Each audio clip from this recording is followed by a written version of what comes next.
Okay, so welcome everyone. Welcome to another Analytics Masterclass. Today, we're going to be looking at something very, very interesting.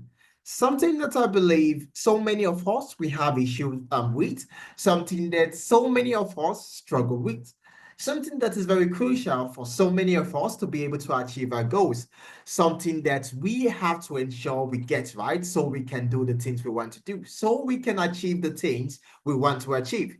And what am I talking about? I'm talking about the CV. Each and every one of us on the call at the moment, the reason we joined in is that we are here to say, what is the right CV template really for the year 2025? What is the right way my CV should be for me to get a job in the year 2025? What are the things that I should look out for? What should I do? What should I not do? That's what they call the do's and don'ts. What should I take a look at to ensure I have a great CV in the year 2025? So we're going to take a look at all of those things. But before we move on, I would like to say later, just mention some things about myself, something very important before we go ahead.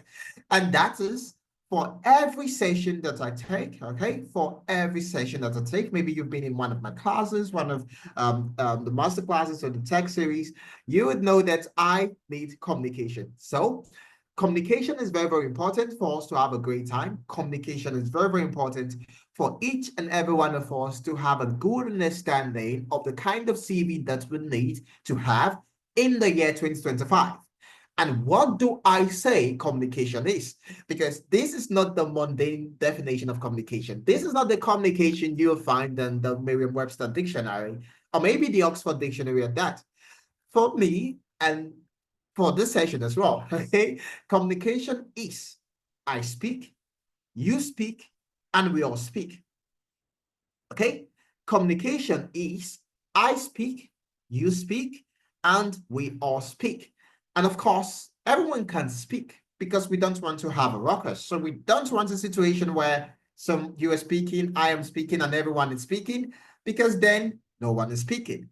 So how then do you communicate? What is the medium of communication that we are going to be using in the session? That is the chat box. So when I ask a question, when I require feedback, when you have a question, all you need to do is to send your responses or your feedback or your questions or your comments to the chat box. That way we would be communicating. Because again, like I said, communication is a very, very important part of the session. And I think we should test that out. Let's test out the communication now, okay? If you know you're good to go, if you know you're ready to go, if you know you're ready to take a look at the CV that you should be looking to have in the year 2025, following the step-by-step guide, I want you to send the number 1 to the chat box. Okay, I want you to send the number 1 to the chat box. Oh, fantastic. Tell me Tokwe Sora is with me, Nkechi is with me, Steve is with me, Rosemary is with me, Chidera is with me. Oh, fantastic. Abisoyi, what about you? So Paul is with me, Kelvin is excited, Kingsley is excited, Oluwa Yomi, Sasu, iPhone, fantastic, absolutely fantastic. We're going to have an amazing time. That is something I can tell you for a fact. So we don't waste any more time because we have just only 2 hours to dissect everything that we need to dissect, everything that we need to take a look at. I think we can begin. All right. So just give me a moment while I pull up my screen.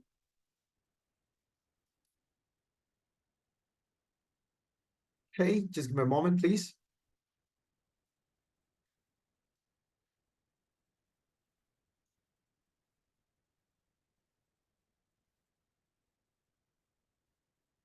Okay. So 2025 winning CV template that will land you a better job in the UK, the US, or Canada in 120 days. This is not a gimmick. This is not something you just decide to put out there like a clickbait. Oh, because we placed 100 days, 120 days, that's going to get you into the session. No, this is actually proven because it has been tested. And we are going to use a step-by-step guide. So it's not going to be a session where you're just shown a CV and then we move on to other things. No, it's going to be a session where you are shown a CV and you are shown how you can achieve that, how you can achieve creating that kind of CV so you can go ahead to start landing interviews and, of course, start getting jobs. The session will be broken down into 3 different sections. I repeat, the session will be broken down into 3 different sections. The first being the crafting the right CV, what you need to do, how you can go about all of that. And then we take a look at the employability and technical skills required for you to get a job, because of course your CV is just the first step. There's something else that you need. So we take a look at that in the second section. And then for the third section, we also take a look at our upcoming course that's going to begin on the 8th of February and how you can be a part of that. Tinalytics. Who is Tinalytics? What is Tinalytics? Where is Tinalytics? How is Tinalytics? These are questions that you might be wondering or that you might be asking, especially if this is the first time you are in any one of our sessions, any one of our masterclasses or tech series. What are we about? What do we do? Tinalytics is a leading edtech company, and what our focus is to help you achieve your goals. Tinalytics is Santa Claus, and I know we all know Santa Claus. All right, what does a Santa Claus do? Santa Claus comes in and gives and helps children achieve their dreams, really. So maybe a kid is dreaming of getting a plane, a toy plane, or a new game. So Santa Claus comes in and gives everyone presents. All right, that is what we do for each and every one of you. We help you achieve your goals by giving you the technical skills required, bringing you up to speed in any career that path that you're looking to get into, from data analytics to business analysis to data engineering, data science, financial analytics, HR analytics, agile project management and Scrum, and cybersecurity, and also AI engineering, which is coming soon. So please do stay in touch. Okay, so we help to build you in each and every one of the skills, give you everything you need for you to be able to land the job. And we have been able to help over 2,500 people transition from the classroom to landing their first job in tech across the UK, the US, Canada, Europe, Africa, and Asia. And our facilitators are from Fortune 500 companies, and so you know that you are always in good hands. That is what we do. But what about me? I'm Aisha, sir. Aisha Sagmulaho, as you can see from the name tag at the bottom left, all right? And I'm the lead in charge of training and operations at Analytics. So I have been able to train over 2,500 professionals across 4 continents. And my experience spans from data analytics to business analysis to power platform engineering and also predictive AI engineering as well. Worked with organizations across the UK, the US, Canada, Singapore, and also Nigeria. So these are things I've done. These are mundane things. These are ordinary things. There's still some exciting things about me, which probably down the line during the session, okay, you get to find. Okay, I can read minds. That's a great thing about me, and I can also speak French. Looking to be fully conversational before the end of this quarter, so wish me luck. But yeah, and there are some other amazing things, which, like I said, you get to find out as we move on. But to the business of the day. First question. Question number 1. Remember, I said something. What did I say? I said it's going to be a highly interactive session. It's all about it's going to be communication. We are going to communicate throughout the session. First line of business. And this is a question to everyone. How many seconds does it take a recruiter to scan a CV? How many seconds does it take a recruiter to scan a CV? So I need responses. How many seconds do you think it takes? How many seconds do you think it takes a recruiter to scan a CV? So Lom says 30 seconds. Lom says 30 seconds. Nkechi says 30 seconds. Success says 7 seconds. Raymond says 4 seconds. More responses, more responses. So Susan says 5 seconds. Susan is of the opinion that, okay, it takes 5 seconds for the recruiter to go ahead to what? To scan your CV. And Fred is bopping that up a bit, saying that it takes 20 seconds. Philippa says 30 seconds. And yeah, no one said 60 seconds. Or do you think that, because the question was how many seconds, it cannot be 60 seconds, because then the question would have been how many minutes? That's not really the case. Also, I'm not trying to kid you guys. So 60 seconds is still a valid answer. Maybe even 120 seconds. That is still correct as well. So Chidera says 120 seconds, and Ayokomi says 5 minutes, which is around 200 seconds, if I'm not mistaken there. But really, what is the case? Wow. It takes a recruiter less than 10 seconds to review your CV.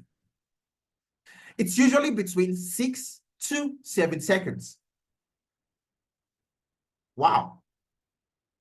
This is probably a very, it's like a light bulb moment for most of us.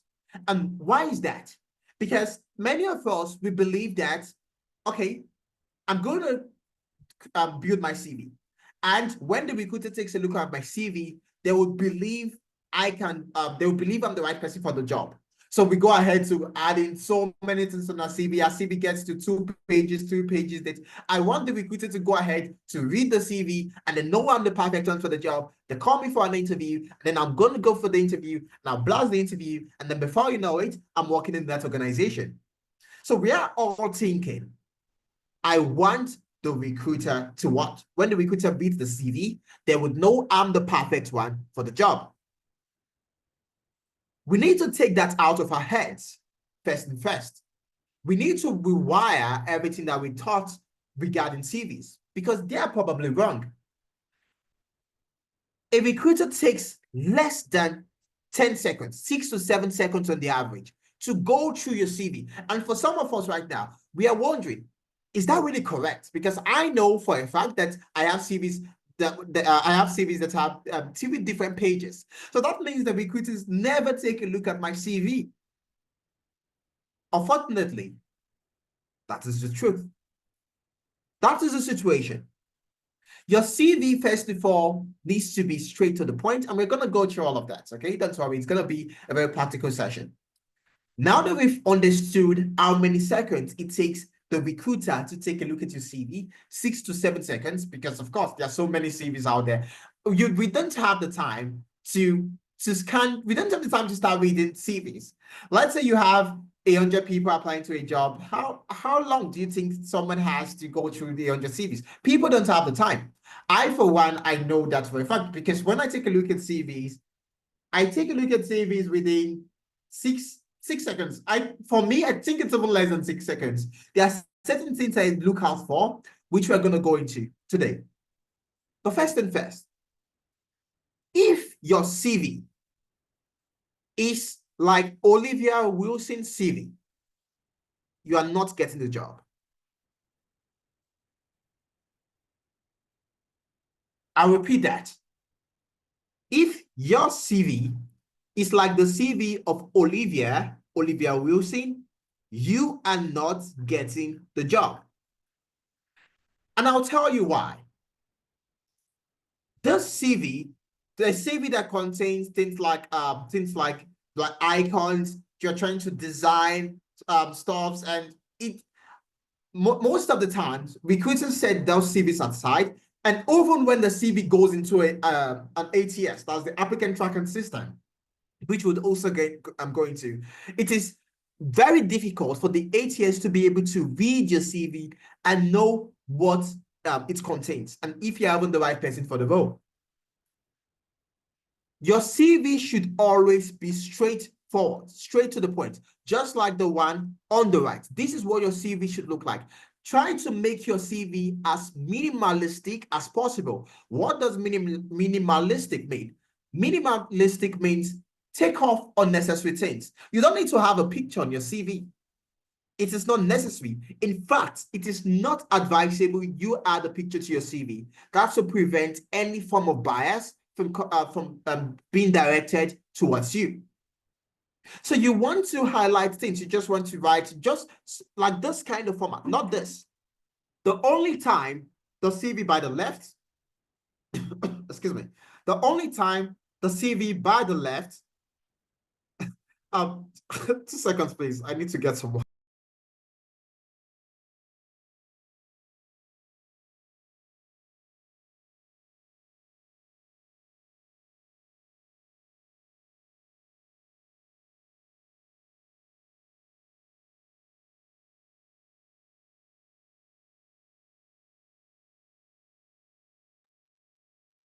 Okay, sorry about that, everyone. So I was saying the only time the CV on the left should even be considered, the only time the CV on the left should even be considered is when you are trying to apply to a job that requires some sort of design, some sort of designing. For example, let's say you are applying to get a job as maybe a graphics designer. It's something that has to do with being creative. Then you could try to make your CV as nice as this. Then I'd say, okay, yeah, this is good. So that's a way of also selling yourself. But most of the time, most roles in tech do not fall under that category. Your CV should always be minimalistic, just like the one you have by the right. That's number one. Or rather, number two. We've taken a look at how many seconds. We've taken a look at how many seconds it takes a recruiter to go through your CV. Now we've seen the format that you should work with when creating your CV. Moving on. Do you know how a recruiter reads your CV? This is a question. Yes or no? Do you know how a recruiter reads your CV? Remember, a recruiter reads your CV in 6 to 7 seconds. Does not read. A recruiter scans your CV within 6 to 7 seconds. So now, do you know how a recruiter actually scans your CV? It's a yes or no question. If you know, yes. If you don't know, say no. So I need responses, okay? I need responses. So Fred says no, Lom says no. Lom has been very, very interactive, which is fantastic. So maybe I would have a special present for Lom at the end of the session. All right. Okay, so fantastic. Everyone is saying no, no, no, no, no, no, no. So Susan says, I guess through the ATS. That's a great one, Susan. But the truth is, even after the ATS goes through your CV, a recruiter also needs to go to the CV. So what the ATS does is more like a filter, takes out the CVs it feels are not even qualified for the role, and then the recruiter then goes to the ones that were not filtered out, and then takes a look at those CVs. But really, how does a recruiter read the CV? There are two methods a recruiter can use. Number one is called the F motion. The F motion. A recruiter can read your CV in like the letter F, where first thing first is that they go through the heading. All right, they go through the heading. This is where your LinkedIn profile needs to be a part of this. That's why your LinkedIn profile needs to be optimized. So maybe we would have a session where we also take you through how you can optimize your LinkedIn. So please ensure you stay tuned and you're following up with analytics. So you are aware when we are having such session, and then you can also jump in and learn a lot. Okay, so this is where you have the name, you have the address. Please and please, when you are writing your address, do not insert your street address. It is not important. What is necessary, you can have the country and the state, or the province, depending on your location. That is all that is needed. The country and the state or province. You don't need address. You don't need to say, oh, I live at number 2 Ogbomosho Street. Okay. No, you don't need to do that. You don't need to go ahead and say, oh, okay, you know what? I live at number 2 New Street, a New Gen. No, the country, the country and the state or province is what is needed. Okay, and then you have the email. You have the email, your phone number. Your email should be professional as well, but we get into that anyways. So what the recruiter does is that they read in an F motion, or rather, I will rephrase, they scan in an F motion. That's in the letter F, like letter F, right? And over here, what would you see? The first thing first, they take a look at your title, the name, your location, and they go into what? The professional summary. The professional what? Summary. they scan through the professional summary, and then they scan through the core and technical skills. So they're going this way, scan, move to the bottom, scan, move to the bottom, scan, move to the bottom, scan, move to the bottom, scan. And when they are scanning, what the recruiters are searching for are keywords. Keywords. That is what the recruiters are searching for. A recruiter is not searching, is not taking a look at your CV to know, oh, what did you say you do? Like trying to read your entire CV, like maybe they're reading a story. Absolutely not. What a recruiter does is that they check for keywords. For example, maybe you're trying to apply to the role of a business analyst. And one of the keywords that you would need is stakeholder management or being able to gather requirements. The keywords that were also in the job description. That is what the recruiter searches for. So they're just scanning. Am I going to find stakeholder anywhere? Am I going to find stakeholder anywhere? That's what they're doing. So it's either the F motion is used or the Z motion or Z. Okay, so it's called Z if you are from France, all right? So yeah, that's Z. Well, if you're not from France, let's say you're from the UK, then it's Z. So the Z motion is what? Is another method they use, whereby this is a bit faster. So just go through and then scan, go through, scan, go through, scan. These are the two methods a recruiter uses to search for what keywords. Note, what are they searching for? Keywords. They're not reading your CV like a novel. No, they have kids. If they feel like reading novels, they'll probably go read a bedtime story to their kids and not read your CV. Your CV. Are we together? Are we following everyone? If you know you're still with me, send a 1 to the chat box. Thank you very much, Lord. All right. If you know you're still with me, send a 1 to the chat box. So Kelvin is with me, Chidera is with me, Omar is with me. Fantastic. So we have Tony, we have Adeolu. Great. So we have Fred, we have Temi Tukma, we have Nella. Absolutely fantastic. Good to know that we're all following. This is alerting. Okay. Great. So we've taken a look at several things. We took a look at the number of seconds it takes a recruiter to actually go ahead to scan your CV. We took a look at the kind of CV format that you should use, what you should look out for. And then right now, we have taken a look at the motions recruiters use when scanning through CVs. Moving on, there are some key pointers I want you to take note of. There are some key pointers that have been added to the slide, so we both take a look at. One thing first, if you know you need the materials, that's because there's going to be a material, there's also going to be a CV template that will be attached to these.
Okay, sorry about that, everyone. Had a little technical glitch.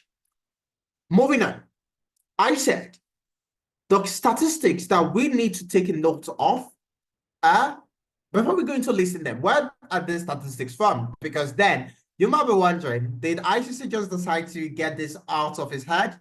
Now, even if I did, chances are, and these are very high chances, that yes, they're going to be correct because I know a lot of things, not to brag.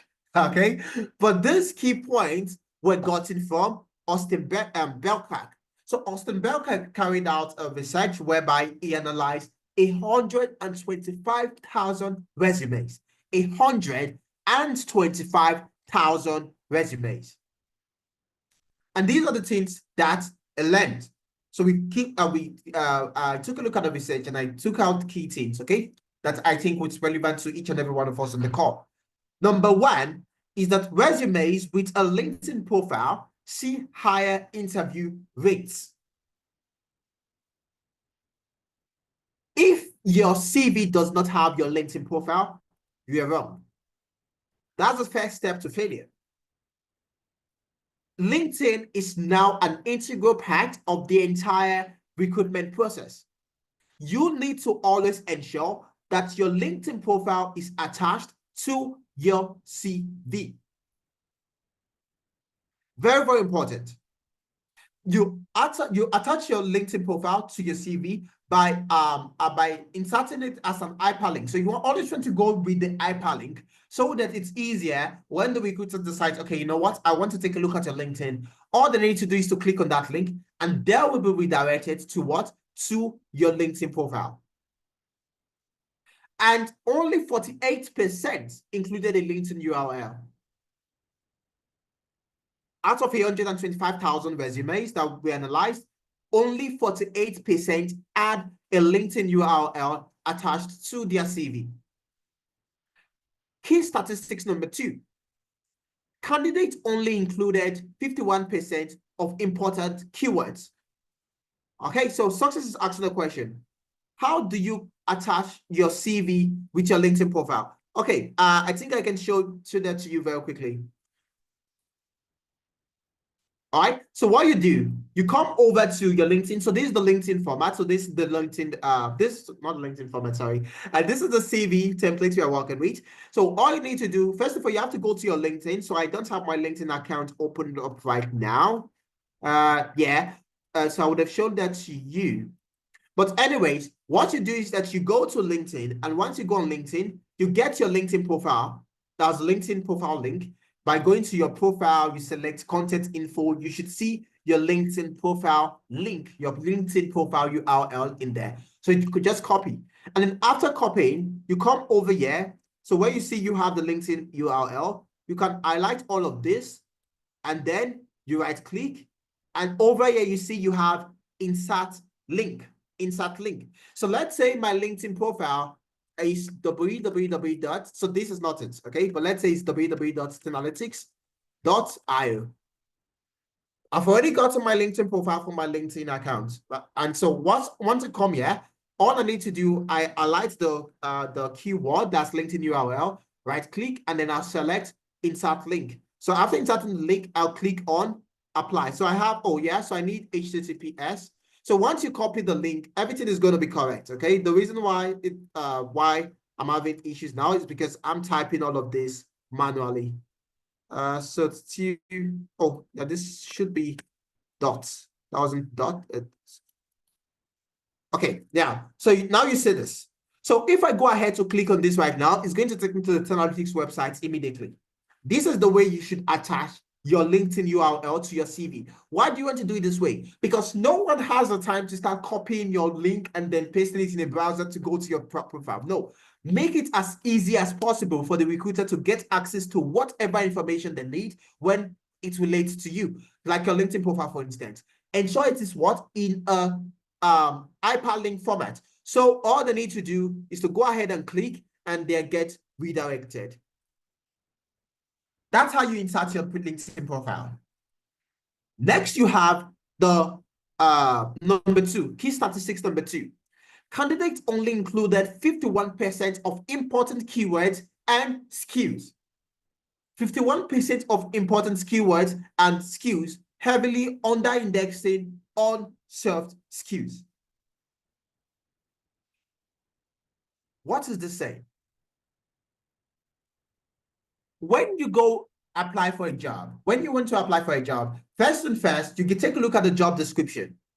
On the job description, you're going to find keywords. All right, you're going to find keywords like, so maybe we need someone that has, that can work with, let's use data analytics, for instance. We need someone that can work with Excel. We need someone that can work with Power BI. We need someone that can work with Tableau. All of those things I've just mentioned, they are tools in case if you don't know what they are, okay? So Excel, Tableau, SQL, all of those they are data analytics tools, tools that you use in carrying out data analytics. Let's say those are requirements in the job description.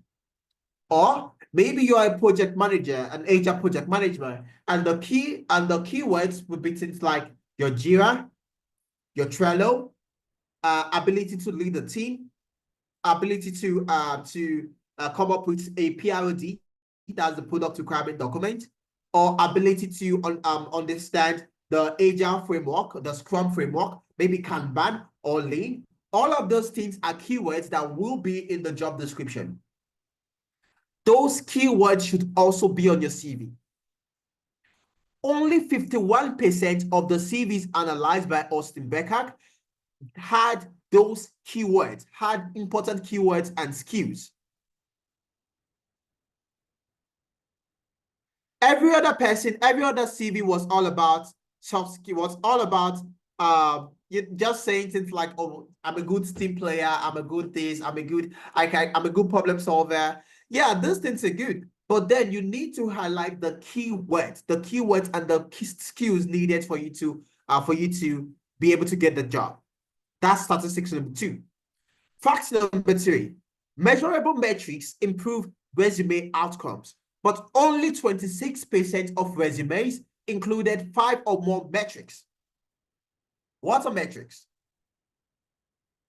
Let's say you are a data engineer, and on your CV, you have a place where you talked about your experience as a data engineer. You want to ensure you insert measurable metrics. What are measurable metrics? Measurable metrics are metrics that can be measured. Okay, so measurable metrics are metrics that can be measured. I know that's a very, very funny definition, but I'm sure we all understand what I mean. So measurable metrics are things like, let's say, as a data engineer, you went ahead to build, before you joined the company, there was no standard database. There was no place where data was stored. There was no place where data was stored. I'm trying to use simple terms because I know not everyone on the call is a data engineer, okay? So what does the data engineers do? They get the data from wherever it is and push it to a database for data analysts, data scientists. So let's say as a data engineer, before you joined that company, there was no standard database. There was no place in the company that data was stored. Data was stored in things like spreadsheets, your Google Sheets, your Microsoft Sheets. That was how data was stored, which was very, very inefficient. So as a data engineer, after getting into the organization, you went ahead to build the pipelines, to build the pipelines and connect to a database, helps the organization to have maybe a GCP subscription or an Azure subscription, all of those cloud services where they can store their data in the cloud. You help them get all of those things. And then after doing all of these things, you notice that there was a rise in the way people did there was an increase in the way people did their job, in efficiency, let's say. There was an 26% increase in efficiency. That's what you noticed. And you went ahead to place that in your CV. A question that you could be asked, how do you measure efficiency?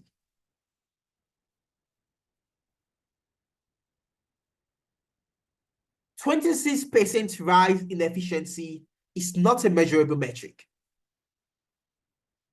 There is something you have to measure that would be equal to that efficiency. There's something else that can be measured that will now be a determinant to say, oh, we are now more efficient. For example, was there a reduction in time? Maybe previously, before a data analyst can analyze their data, it takes them 5 years or maybe 5 hours, 10 hours before they can analyze their data because the data was not well structured. Data was not in a place, was not in the database. They had to try and get in so many spreadsheets, searching for where the data is located. And so it took them 2 days or 3 days before they could carry out the analysis. But after implementing the database you implemented, it takes them what? Just 2 hours to get the data and go ahead to analyze the data and get insights. That is a measurable metric. So On your CV, you should be talking about reduction in time. So we had a 10% decrease in time, a 10% decrease in time taking to analyze data. This led to an improved efficiency. So in this case, the measurable metric is the time, because you can measure time. You can easily measure time. Or previously we were using 5 hours. Now we're using 2 hours. It's very easy. So that means we are saving on 3 hours. And then that led to more efficiency. That is what is measurable. So you don't want to go ahead just saying things like, oh, I helped the company become more efficient, or I helped the company make more sales is good. Make more sales is a measurable metric, because you can say previously we were making 5 sales, now I'm making 6 sales. That's something that is measurable. So every one of the metrics you have in your experience section should be measurable. And this is an example. This is an example.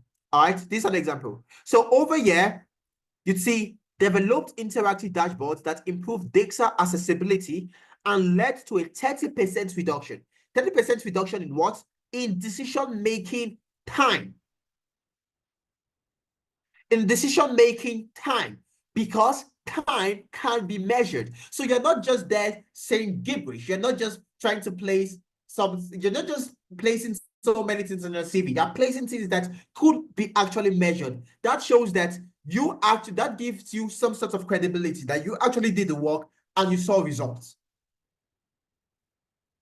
And only 26% included 5 or more metrics on their CV. Fact number 4. Research shows the ideal resume length is between 475 to 600 words. 77% of resumes fall outside of that range. When I see a resume that is, I'm turned off immediately. Whenever I see a resume that contains 2 pages, I am turned off immediately. Someone asked a question earlier. How many pages should your resume be? And I have a rule that I love to follow, and that I advise every one of my mentees to follow as well. And what is that? Do you guys want to know? Should I tell you? Should I tell the rule of thumb when it comes to the number of pages you should have in your CV? Would you like to know? Okay, so it seems just Lum wants to know. I think I'm going to send the message to Lum privately. Since it just Lum wants to know, I'm going to send the message to Lum privately. I won't tell you guys. I'm just going to send Lum a private message right now. Okay, so great. So we want to know, which is great. So what is the rule of thumb for you to follow to know the number of pages you have, you need on your CV? If you have less than 10 years experience, please stick to 1 page. If your experience is less than 10 years, stick to 1 page. I mentioned earlier that recruiters only take a look at your CV between 6 to 7 seconds. No one has the time to be taking a look at a 3-page CV, a 4-page CV. So when you have over 10 years experience, that means you have lots of experience to give, lots of experience to talk about. Then your CV can be extended to maximum 2 pages. But if you have less than 10 years experience in that field, please stick to a single page. And you might be wondering, but I have 15 years experience, so that means I should have 2 pages. Please and please, when I say experience, I am talking about relevant experience. Experience that is relevant to the job. For example, you want to work as a cybersecurity analyst. What's your cybersecurity experience? Or you want to work as a data scientist. What's your experience in data? I'm not talking about the fact that, oh, you want to work as a data scientist and you talk about the time where you worked in customer care or when you worked in, no, those are not the experience. I'm talking about relevant job experience.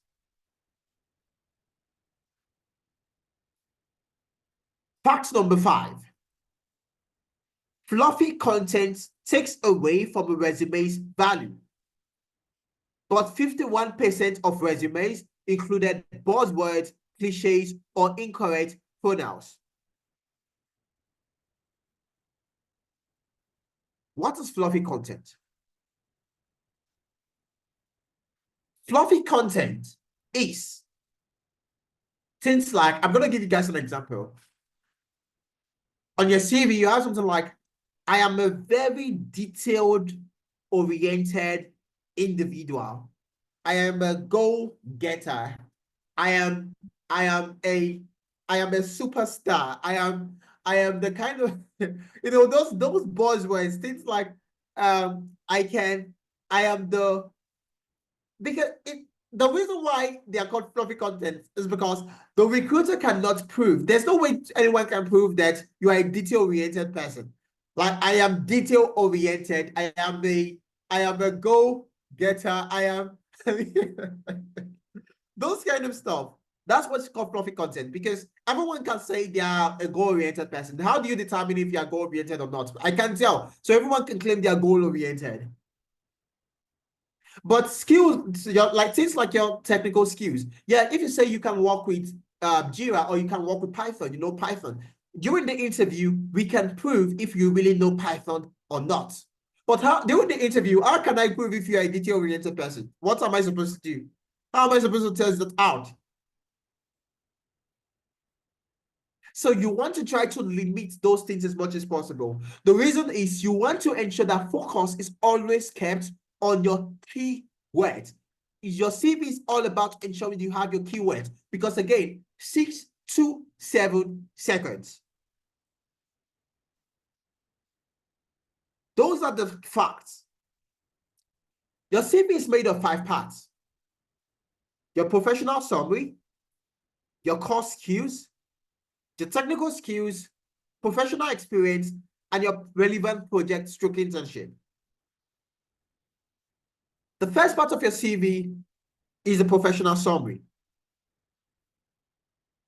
The first part of your CV is the professional summary. The professional summary should contain your, I talked about this earlier, right? Where your address should only be talking about your city and country, or your city or your country and province. So the state and the state and the countries, all that is needed. Then you add in your phone number. It's very important. Please, your phone number should be in there. Very, very important. Add in your phone number in case if you need to be reached out to directly, because some recruiters have a quick call whereby you've sent in your CV, they have a quick call with you to determine if they should even go ahead with the interview. So you want to ensure you have a number on your CV that recruiters can easily reach out to, that they can easily call. Your email addresses must be professional. Your email addresses must be professional. Very, very important. That is very, very important. Don't go having things like slayMama2.4@gmail.com or findboy with no pimples 520@gmail.com or sleazyking@gmail.com or T to the Y to the Z to the F to the G @yahoo.mail or yahoo.com. Please don't do such things. Okay? Do not do such things.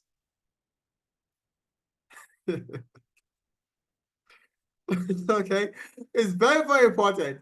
Your email should be professional. Yes, sometimes we already have, let's say your name is John Doe, for instance, and you decide that I want to be John Doe@gmail.com, and you try that out, and Google tells you that email is not available. So it's all right for you to add numbers. So you could have something like John Doe1@gmail.com or John Doe2@gmail.com. That's fine. All right, that's fine. But please, your last name and your first name should be what make up your email address. And then of course your LinkedIn URL. I already talked about this, and I also showed us how we can do that.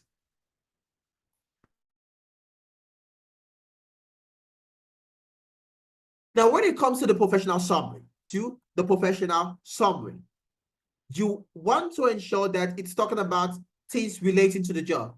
You might be wondering, how then do I come up with a professional summary? This is where AI comes in. AI is here to stay. and you have to not leverage it to even the playing field. I think just a couple of weeks ago, we now have a new AI in town called DeepSeek. That's the new buzz. Everyone is like DeepSeek, DeepSeek, DeepSeek. That's the new buzz. So AI is here to stay. AI is here to stay. So what you could do when it comes to professional summary, you could say, you are a CV expert. So you can use this prompt where you are a CV expert. You are a CV expert, and I need you to convert the professional summary below into that of a 3 years experienced cybersecurity analyst. That's if you are a cybersecurity analyst that has worked across education, banking, and logistics. So these areas, you insert what you've done. So maybe we can do a little bit of practical on this. I know we are already running out of time, but let's see. So again, if you need access to this template, so the CV and everything, please ensure you fill the feedback form. Very, very important. So fill the feedback form, sorry, not the feedback form, fill the attendance form, all right? And you will get access to the materials, you get access to the recording, and also to the CV template. So what you do, so first and first, you use the prompt. I'm going to show you how you can use the prompts. Maybe this is the only time I'll be able to show you this. So we just have to see how it goes. So success, the form will be sent to you. So the form will be sent to the chat box. That's to the chat box to send there.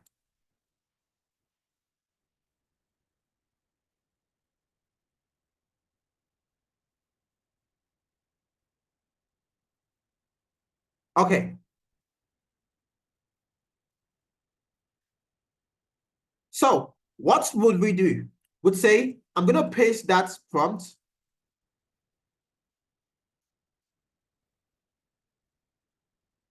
Paste that. Okay, I think I didn't copy.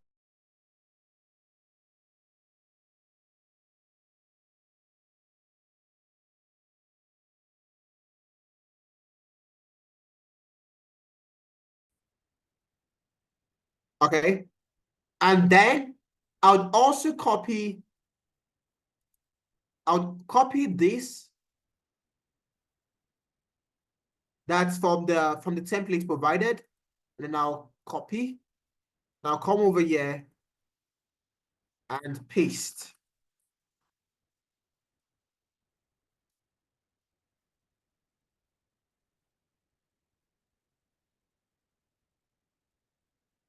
Paste.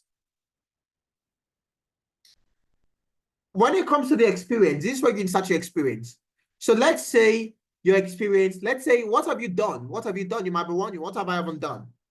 Maybe you were a carpenter. Maybe you've been a carpenter for a while.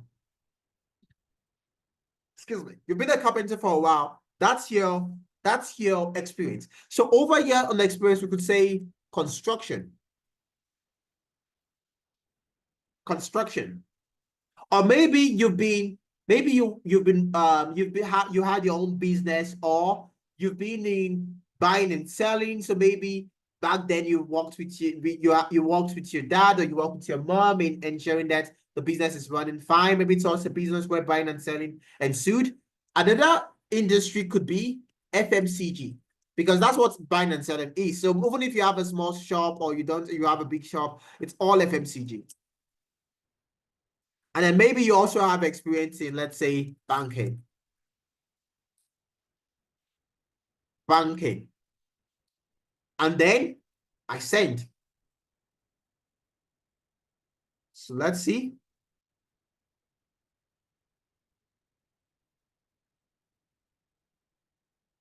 Okay, so this is what I get. A dedicated and detail-oriented. Now you see this detail-oriented. This is exactly what I'm talking about. Okay, so so many persons, what they just do is they copy and paste. That you just go and copy and paste. No, so you don't copy and paste. Also read through and make edits as you deem fit. All right. So over here, what's ChatGPT giving us?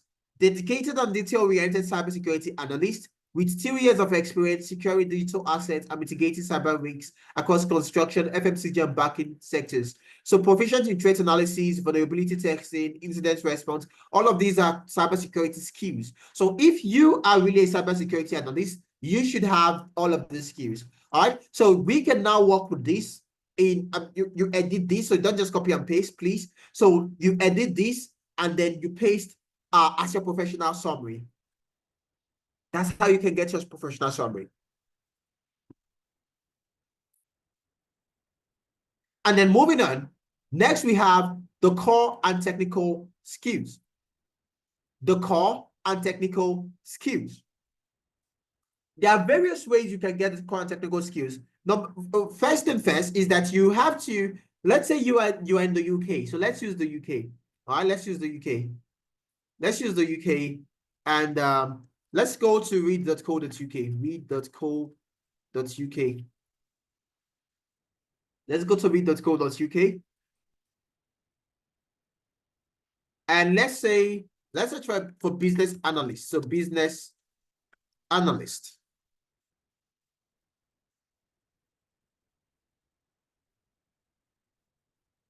Business analyst. And then we have different business analyst roles.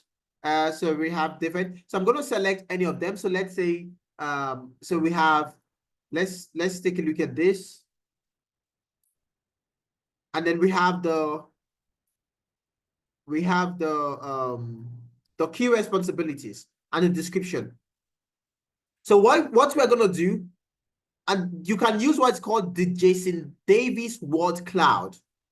There's something called the Jason Davis word cloud, and what I'm giving you guys right now is premium information. Premium information. Premium information. That's what I'm giving you. That's what I'm giving to you guys right now. Okay. So there's something called the Jason Davis word cloud. I don't know if you guys have heard of it. Jason Davis. And what will the Jason Davis do for you? Let's also try checking that out and let's see. Let's go. Let's say Jason Davis. Jason Davis word cloud. Okay, it's a word cloud generator. It's a word cloud generator. And then what we do over here, what we're going to do, remember, there's something very important when applying to jobs. And what is that? Your CV needs to be tailored to each and every job description, right? Right, it's very, very important. Your CV needs to be tailored to each and every job description. But for many of us, we're looking to get a job. And so we need to apply to as many jobs as possible. And so it's now a bit difficult trying to tailor your CV to every job description. Every job description, you apply to this job, then before you apply to the next one, you have to tailor your CV. It's a whole lot of hassle. So what do? On what cloud? We could open a new, I'm going to open a new, or do I have an extra page? Okay. So I'm going to open a new, okay, let me open a new document.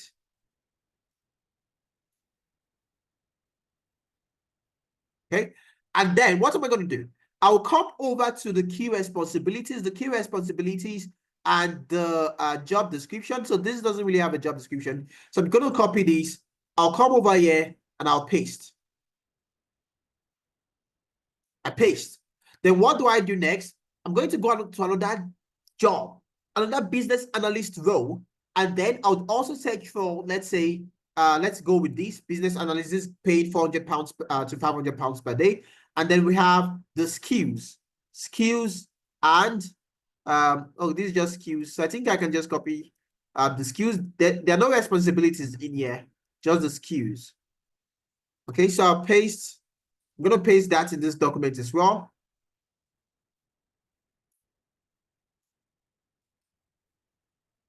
And then I'll go to another. So we have key responsibility. Oh, now so this has skills and responsibility. So I'll copy and I'll come over here. I'll paste. So these, if we have the time, I would advise, if you're doing this, you should try to copy the job responsibilities, and skills for at least 40 to 60 programs. If you have the time, you can copy to like 40 to 60 different, that's a program, sorry, 40 to 60 different job descriptions. So maybe you are trying to get business analyst roles. You can copy 40 to 60 different job descriptions and key responsibilities for business analysts. Just keep copying. The more you copy, the better. All right. The more you copy, the better. But we don't have time, so I'm just going to stick with three. But the more you copy, the better. So after copying all of these job descriptions for business analysis, I'm going to copy this entire thing. I'll copy. And I'll come over to my word cloud generator and I'll paste in here. So I'll paste in here. Everything I copied and pasted, I'll paste in there and I'll click on go. And this is what I see. So you see keywords that are always coming up over and over and over and over again in business analyst roles. So that means that once you can get these keywords into your CV, you can use that CV to apply to as many business analyst roles as possible because they would contain the keywords of all of these jobs. Instead of having to craft your CV one at a time for every single job you're applying to, which should be the case. But this is a way to get things done faster because you want to apply to as many jobs as possible. So you can see stakeholders, you can see Visio, Microsoft Visio. I don't know if you guys know Microsoft Visio, it's a tool. So you can see stakeholders, you can see business analysts and business process, that's process mapping. You can see requirements, that's requirement gathering. You can see improvement, that's improving the business processes, the management, experience, projects, being able to manage projects as a business analyst, automation, being able to automate as a business analyst, because as a business analyst, you can also work as a process automation specialist. And this I just got from three different. Now, imagine you try to be as large, you try to make your data as large as possible by getting the job description of so many jobs, and you analyze, you would get even more accurate keywords. So these keywords are things that I can now use when crafting my CV.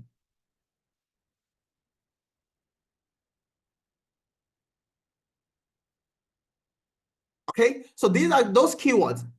I can now use that in crafting my CV. That's one way to go. That's a way that you can go when you're looking to when you're looking to apply to, you want to save time because every day you want to apply to not less than 15 jobs, not less than 20 jobs.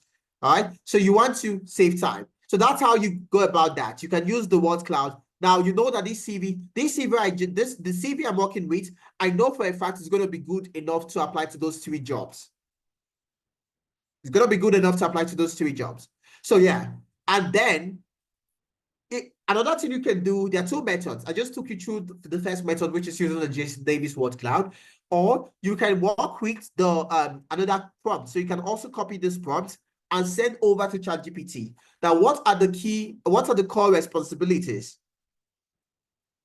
What are the key core competence and technology stack needed in cybersecurity? Now we are using cybersecurity as a case study now. So I can come over here and paste based on the professional summary above. And I'm going to send this. Then let's see what pops up.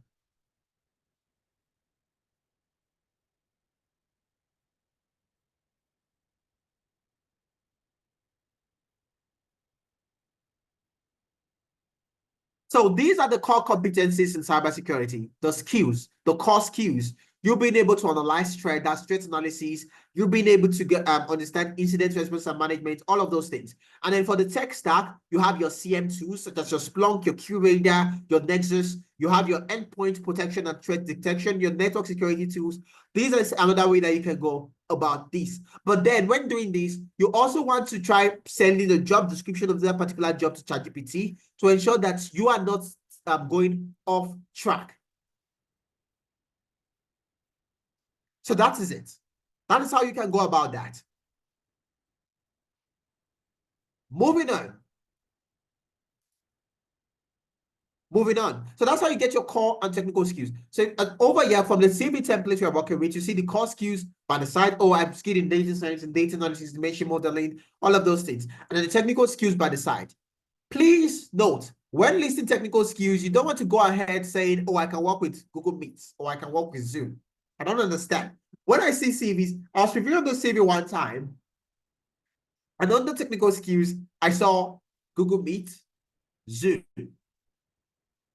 And I'm like, I don't understand. As long as you're working remotely, especially in the tech world, even when people that don't work remotely, you have meetings on Zoom, on Google Meet. So these are skills that everyone has. So you always want to ensure that the core skills are what are in there. The core technical skills are what are in there. So Google Meet, except maybe the role you apply to, Google Meet is like one of the skills. I don't see Google Meet is a general tool. There's no, so I don't see the need to have to insert Google Meet in there or Zoom. Everyone uses some sort of video conferencing tool. Everyone right now we are using Zoom. So then someone would apply to a job and tell me that they know how to use Zoom. And what am I supposed to use that to do?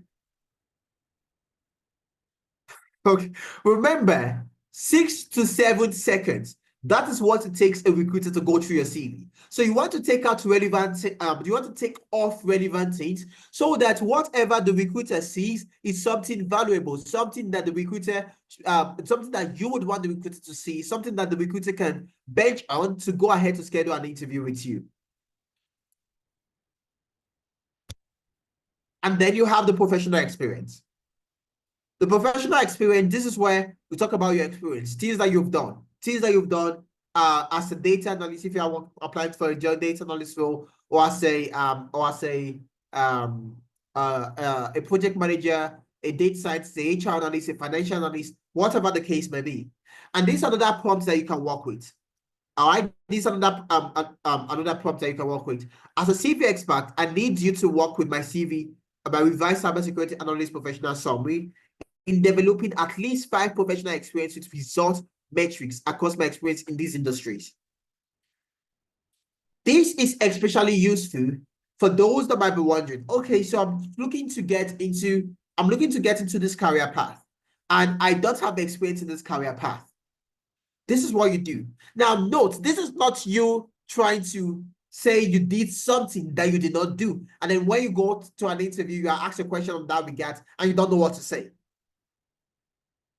Whereby in your CV, you claimed you built 5 airplanes. And then during the interview, you are asked, how did you build the airplane? You can't answer, thereby embarrassing yourself. That's not what we're talking about.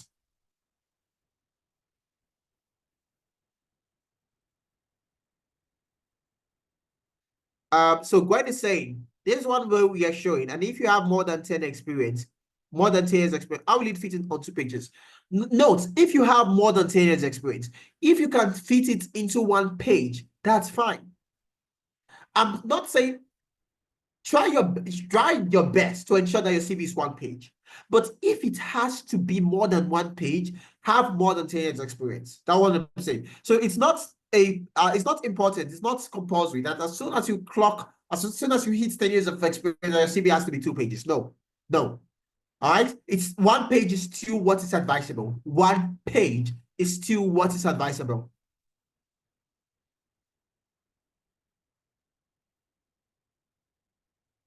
Now, I will start saying, once you use this prompt, you use the prompt based on your experience, the industries you've worked in. For example, I'm going to give you a quick example. Let's say you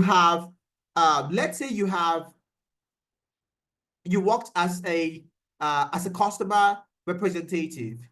All right. You work as a customer representative at a company called G&G. And you are trying to apply to a job as a data analyst. On your CV, you want to place relevant experience in there. Not that you worked as a customer care, but that you worked as something like, let's say, and this is just coming off of the top of my head. You could go with, let's say, a customer data analyst. A customer data analyst. Now, what would the customer data analyst, what would now be under your job description? In your job description, you talk about the fact that, oh, I collected responses. I collected complaints from customers, because that's what you did while you worked as a customer representative. What you did is that customers call, they have complaints, and you fix their issues. So you collected complaints from customers, and then after collecting complaints from customers, you inserted all of those complaints into a spreadsheet or into a database, and then you analyze the complaints of the customers identifying the most reoccurring complaints, and provide and based on that, you provided insights to the stakeholders on ways that complaints could be reduced. So maybe you noticed that people were always complaining about a specific feature. By analyzing the data, you saw that there's a specific feature customers are always complaining of. You gave recommendations on how that feature could be fixed. And because of that, there was a 20% decrease in the number of complaints that come in per day. I've just been able to tailor my customer care experience into valuable data analytics experience. But let's say in an interview, you're not asked the question, so tell me, how did you analyze the data? You should be able to speak because you are a data analyst. The fact you're applying to a data analyst role means that you are a data analyst. While you might not have worked as a data analyst, everything you've said are things that you can do. There are things that you've done on projects before. So if you're asked, so tell me, how did you insert the data on Excel? No problem, you can talk about it because you have knowledge of Excel. The only person that would struggle in answering that kind of question is someone that does not even have the skills. It's just like someone claiming, oh, I can build a pipeline, and you have no idea, the first thing, you have no clue what a pipeline is. But if you can build a pipeline, of course, you can place that on your CV because you know if you're asked any questions on pipeline, you can answer because there are things that you have done before. That is what we're talking about. That is what we're talking about. So don't go placing things on your CV you would not be able to defend. Ensure you have the skills and then leave the rest. Then we have Job Analytics. Job Analytics is a Chrome extension that you can download that would tell you how accurate your CV is, how aligned your CV is to a particular job description. So we are running out of time, so I'll not be able to show you that now. But what you do, once you search for Job Analytics, you're going to see some extension that you can install on Chrome. And if you go somewhere like LinkedIn and you open up a job, then you upload your CV to Job Analytics, it would tell you if your CV is 30% in line with the job, or 20% or 50%. So you want to always ensure it's like 80, 90%, because a similar software to what Job Analytics use the software Job Analytics use is similar to what ATS systems also use. So you want to ensure your CV is always on the upwards range so that your CV is actually presented to the recruiter at the end of the day, and that you don't end up getting what we call automatic rejection later. Unfortunately.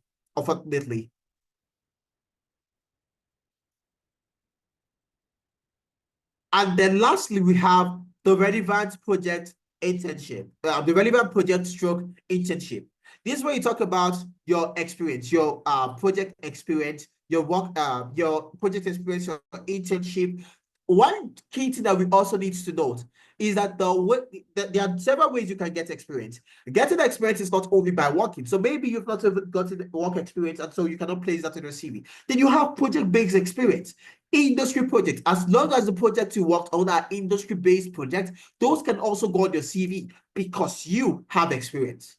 There are two ways that you can get experience. The first is by getting a job, and the second is by working on industry-relevant projects. Note, keyword, industry-relevant projects, projects that are relevant to the industry. Real-life case studies, problems that you know you would also face while you eventually get that job. So you want to ensure you have a portfolio. Very, very, very important. Please and please, if you're looking to apply to a tech role, please ensure that your CV has a portfolio. If your CV does not have a portfolio, please delete that CV and go create a new one. If you don't know how to create a portfolio, please go learn how to create a portfolio. It is very, very important that you have a portfolio, because a portfolio is the proof that you can actually do whatever it is you want to do. If you're a business analyst, ensure you have a portfolio. If you're a data analyst, ensure you have a portfolio. If you're a cybersecurity analyst, ensure you have a portfolio. A project manager, a HR analyst, a finance analyst, a data scientist, a data engineer, ensure you have a portfolio. Yeah. So everything we've been saying so far, the applicant tracking system, the ATS, actually rejects 75% of job applications. So what you want to do to avoid being rejected is you want to focus on hard and soft skills, avoid false rewards. I'm a detail-oriented, I'm goal-oriented, I'm the superstar of my team. Forget about all of the focus on the key things because no one cares. Important keywords should appear 2 to 3 times on your CV, 2 to 3 times. If the keywords, remember we took a look at the keywords, Jason Davis, right? If the keywords, you're saying things like stakeholder analysis should be everywhere. It should be on your core skills. It should be on your experience as well. Ensure that it is always appearing on your CV. Add to your list of competencies and also fix into your work experience.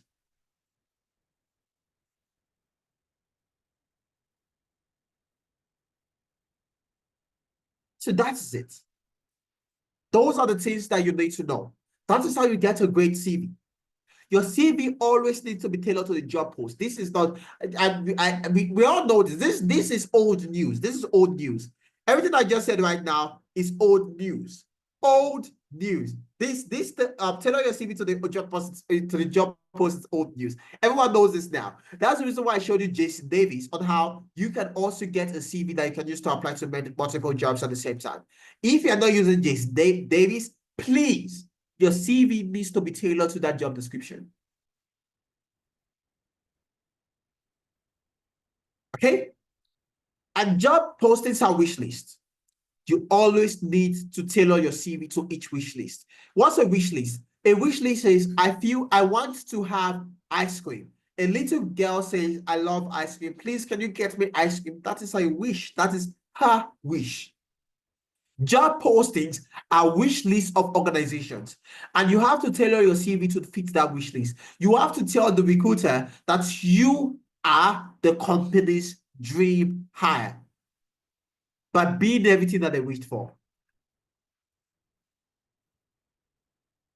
Your job postings tells companies what they want. Your CV should describe how you can do what they want. And please, if you're looking to get a job, always apply to jobs. Nothing less than 10 roles per day. You need to apply. The more you apply, the more your chances of getting the roles. That's like it's simple maths. The more you apply, the more your chances of getting the roles. So always apply to more than 10 roles per day. But in all of these things we've talked about, how you can get the right CV, how you can go ahead to apply to jobs, how you can go ahead to apply to jobs, how you can ensure that your CV is top notch. What skills should you really be looking at for? What should you really be doing? Because, yeah, I just said apply to 10 jobs apply to 10 jobs per day. But is it every skill that you would find that there are actually 10 jobs that you can apply to per day, that there are so many roles you can apply to per day? What skills are high paying? What skills are in high demand? Because it's one thing to have a good CV, and it's something else entirely to be applying to jobs that are not in demand with that CV. That also lowers your chances of you getting that job. That is the reason why at Analytics, we decided to do our research. If you notice, I've been focused on 8 main career paths: business analysis, agile project management, data analytics, data scientists, data engineers, cybersecurity, financial analytics, and HR analytics. The way we came across this, the way we came about these 8 programs was based on the research that we carried out. We carried out some research to we scraped job boards from your LinkedIn to your Indeed, your Glassdoor, your Total Jobs, all of those job boards. Okay, so we scraped those job boards, and then we went ahead to filter our results based on 2 criteria: ease of learning, ease of transitioning, and high stroke rewarding salary. These are the 2 criteria that we took a look at for we to know the perfect career path that you should look to tilt towards. Ease of learning being a role that you can easily learn in, that you can easily learn. Something that is not so technical, something that you don't need to learn for 2 years or 3 years or 4 years before you're eventually able to get a job. For example, if you take a look at if you take a look at facts and figures for the US, and you take a look at high-paying roles, one of the highest paying roles in the US is the surgeon. And for you to be a surgeon, you need to have spent at least 10 years learning. You need to have 4 years of college, then I think 4 years of college. How many years of medical school? 4 years of college, then I don't know how many years of medical school. And after you're done with medical school, you have to do your residency, okay, before you become a full-time surgeon. So that takes a whole lot of time.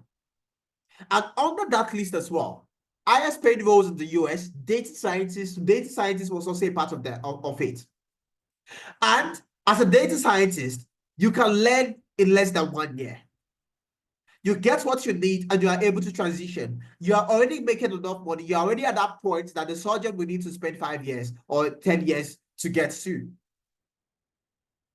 The roles that fell under these three categories were the roles that you're currently seeing on the screen. And something else that we did, because we did not just want to rely on our analysis alone, we wanted to have some external validation, something that tells us that the research we carried out was actually correct. And that's how we came across the World Economic Forum. The World Economic Forum releases a report called the Future of Job Report that shows roles that are going to be in high demand in the next 5 years and roles that are going to decrease in demand. The ones by the left are those that would increase, and the ones by the right are those that would decrease. The ones by the left, you see you have roles like your data analyst and scientist, the cybersecurity roles, data engineering roles, business analyst roles, agent project, all of the roles are in there.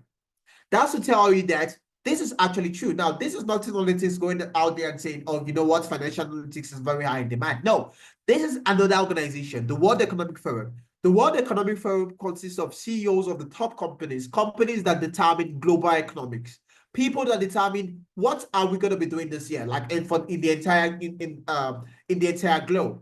Companies that hire thousands and thousands and thousands of individuals that shape entire industries.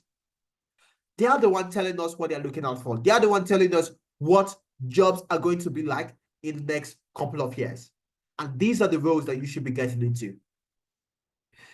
In all of these roles, from data analytics to data science to data engineering to cybersecurity to business analysis, financial analytics, HR analytics, and also agile project management stroke scrum master, there are also many career paths that you can take.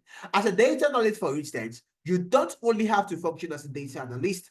You can also get a job as a sales analyst, maybe a logistics analyst, maybe a product analyst as well, a marketing supply chain analyst. Same case for the data engineer that can work as a ETL developer, a big data engineer, can also work as a database administrator. The cybersecurity analyst can work as a SOC analyst, a penetration tester, so many areas. So, yeah. So that is the situation. As long as you are in this path, as long as you are in any of this career path, you can function in these roles. As a business analyst, for instance, you can work as a business analyst, a business data analyst, a process analyst, a business systems analyst, a functional analyst, a requirement analyst. Come on now.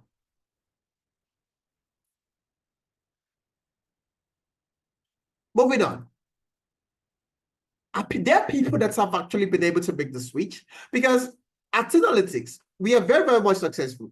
Everything I told you guys on the call right now is just a tiny drop of what you'll be getting. I divulged some secrets on how you can start applying to jobs, especially the Jason Davis. I'm pretty sure no one knew about that, okay? Because, like I said, it's very, very difficult to have to tailor your CV to every job. It's very, very difficult. And still, that is just a tip. That is just a snippet. There are so many things that we put in place to help you achieve your dreams. Like I said, we are Santa Claus. We make dreams come true. There are so many things that we put in place to help you achieve your dreams, to help you achieve your goals. And that is what we know how to do it best, really. That's the reason why we've been able to help so many people transition. I mentioned 2,500, and those are the people that came back to tell us that, oh yeah, thank you very much. You helped us get a job, and we both know that is going to be less than 30%.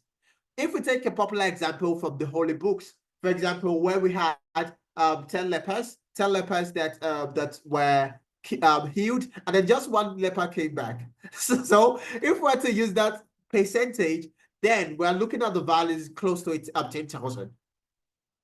Because you tell us that you've gotten the job first, no, you've gotten the job really. That is because we know what works. And we've had sessions with so many people we've been able to help, from ICMATs that we able that we helped to transition to getting a job as a data analyst with the NHS. And this will came with full visa sponsorship after being a stay-at-home mom for 2 years, to Ramat that we're able to help. So the Lois that will help get a job as a project manager, to Ngozi that got a job as a business analyst. So many. We've even had sessions dedicated to people just coming on and telling you how they were able to get a job after training with analytics. And once you get access to the slides, you can click on any one of those links to also listen to the sessions as well. So many things. And our goal is always to help you achieve your dreams. Again, we are Santa Claus. I say that over and over again. That is the reason why we are always looking for more ways to bring smiles to your faces. The reason why we also got into the Alberta Fertilizer program, to upscale as a business so we can reach out to even more individuals and help them transition into tech. We are also accredited by the American Council of Training and Development, which tells you that everything you're going to be getting from us is premium and is top-notch. Industry standard.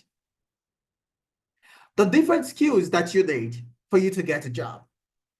That the different areas, right, that we talked about, the 8 career paths that we talked about, from business analysis, where as a business analyst, things you need to know your Excel, your Power BI, and your SQL. You need to understand process mapping, your project initiation planning, Agile Scrum for projects, your SDLC, your requirement fundamentals. All of these are things that you learn in the program, starting from what? Starting from the basics and climbing out there to that point that can get you the job. You get to learn how to work with skills from your Excel, your SQL, your Power BI. When I say SQL, I actually say being SQL. So it was previously called SQL. And then you have your Lucid Charts, your Journal.io, your Jira, your Confluence, your Trello. You also get to learn Azure DevOps as well. And the way you learn is that you have classes on Saturdays, on Mondays, and you have classes on Saturdays. And it doesn't matter your location, if you're in the US or if you're in the UK or if you're in Poland, you're in Canada, there is a class for you. With the morning classes being 11 to 2 p.m. West African time, and that's UK time as well. And the evening classes being 10 a.m. to 1 p.m. MST. The learning timeline. So the learning timeline, there are 2 learning timelines. There's the 8-month and the 12-month plan. The 8-month plan sees you learning for 6 months, and then you get to have a 2-month internship with a company called Abdari. So you learn for 6 months with us, and then you intern with a company called Abdari. So we partner with Abdari to give you the best experience you could ever ask for. And then the 12-month plan it's where you get to learn for 6 months, and then you intern for another 6 months. For you to go for the 12-month plan, if you're wondering, how do I know if I should go for the 8-month plan or the 12-month plan? It all depends on your experience. So if you're looking to build more experience, to work on more projects, to get relevant experience, the 12-month plan is for you. Because we all know that at the end of the day, recruiters need you to have experience for them to give you the job.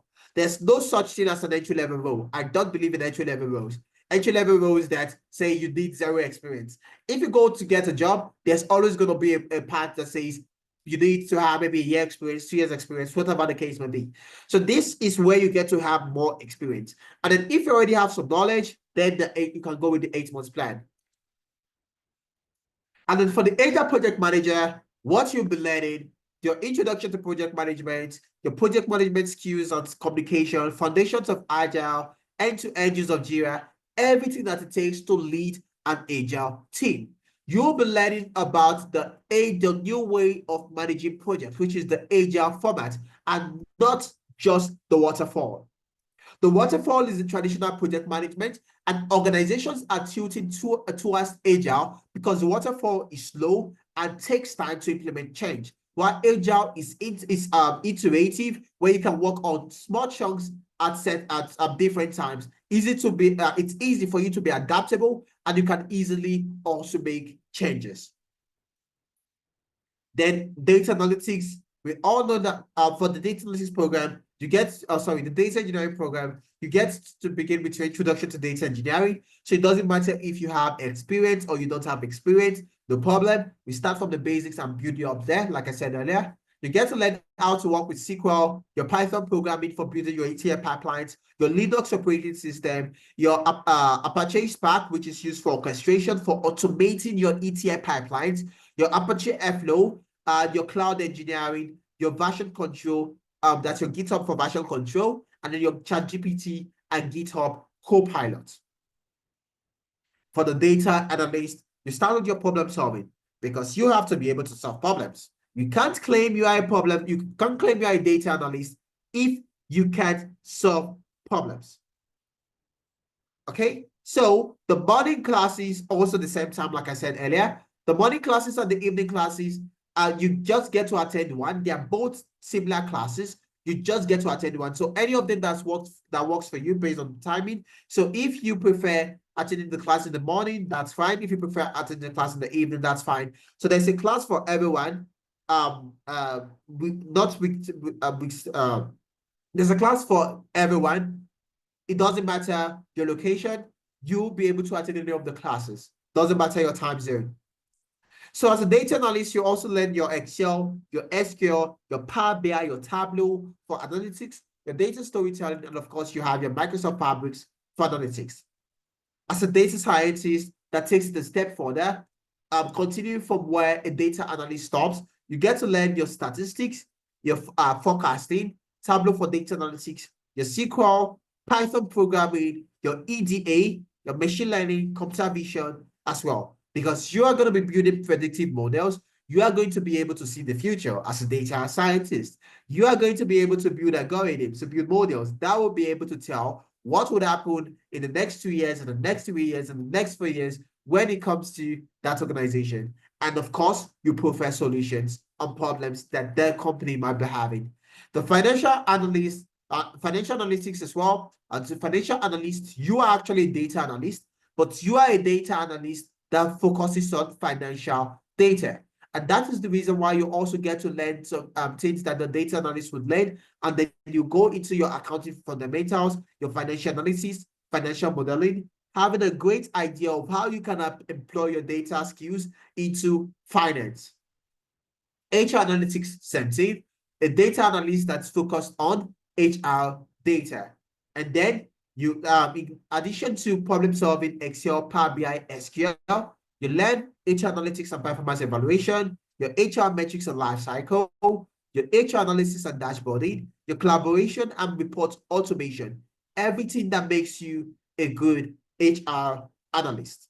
Cybersecurity as well. You get to learn, of course, you start with the introduction. You get to learn networking. As a cybersecurity analyst, there are 4 career paths that you're going to be focused on. We are focused on 4 main career paths in cybersecurity and analytics.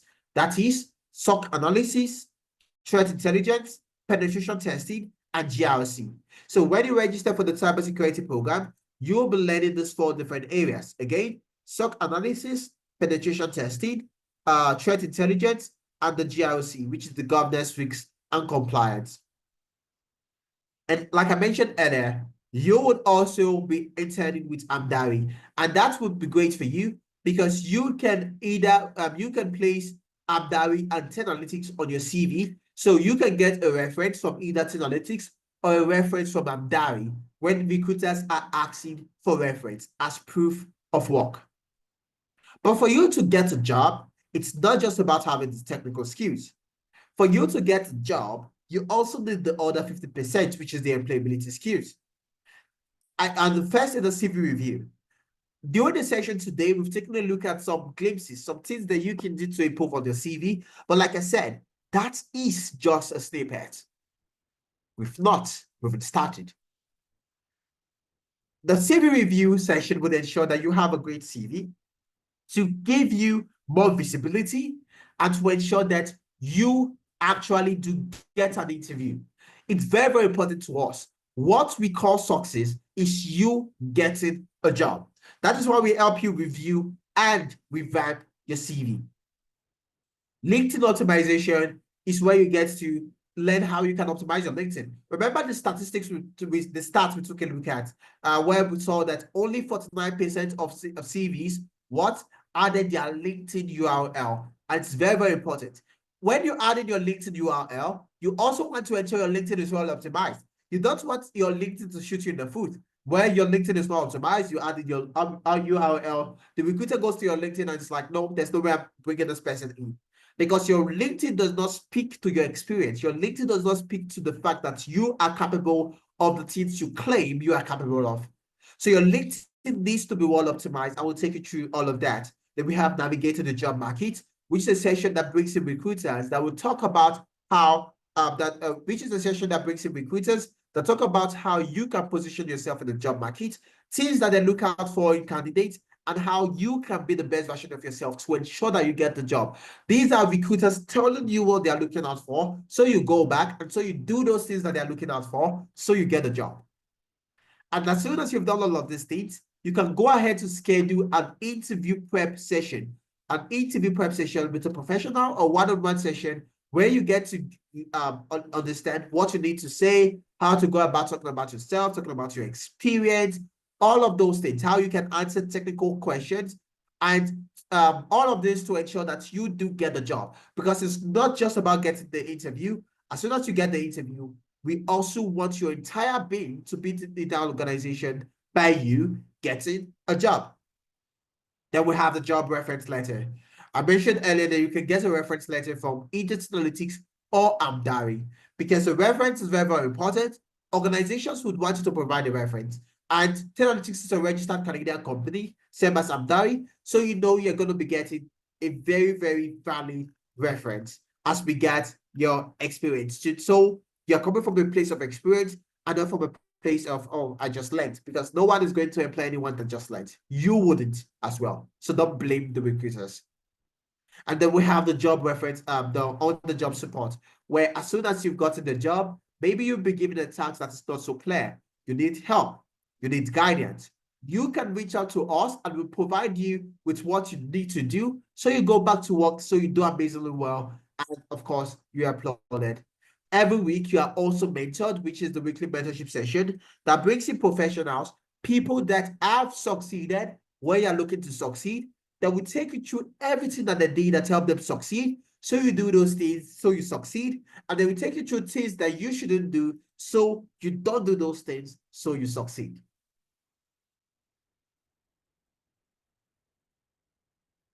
It is very, very important. Mentorship is very, very important. And then we have the Upwork. If you are looking to freelance, you want to go into freelancing, Upwork is a great one for you. An Upwork session would show you how to navigate the Upwork platform, how to spread Connect, because on Upwork you need to pay to apply to jobs, so you use the currency called Connect. So you get to learn how to navigate through all of that, how to write an outstanding proposal to ensure that you do eventually land that gig. And the way you'll be learning is because we use a hybrid approach where you learn from classes where having a live interaction with the facilitator, just like what we are doing right now. So you're on the call, speaking to the facilitator, you're working on projects, you're asking questions, you're learning. And then we also have the Analytics LMS, where you have what we call the Watch Me Do It videos that you get to watch that will introduce you to new concepts you would be learning. The Analytics LMS is a fantastic one because there are so many features. You have the leaderboard where you get to see how you fare as with participants, just to make learning more competitive and fun. You have the badges that you can share on social media to let people know that you are actually capable of using this tool, or you have the skill. And then you also have from the LMS, you can go ahead to schedule an interview prep. It's really amazing. As soon as you register, you will be given access to the LMS. An account will be created for you, so you get to navigate through the entire platform and see what we have in store. Our next squad begins February on the 8th of February 2025. 8th of February 2025. So you want to ensure that you are a part of that. And for you to be a part of the new cohort, you get to register. So for the 8 programs, not just for business analysis or data analytics, for the 8 programs, we have 2 plans, the 8-month plan and the 12-month plan. For the 8-month plan, the full amount is $900. So you get to pay $900, and for the 12-month plan, it's $1,200.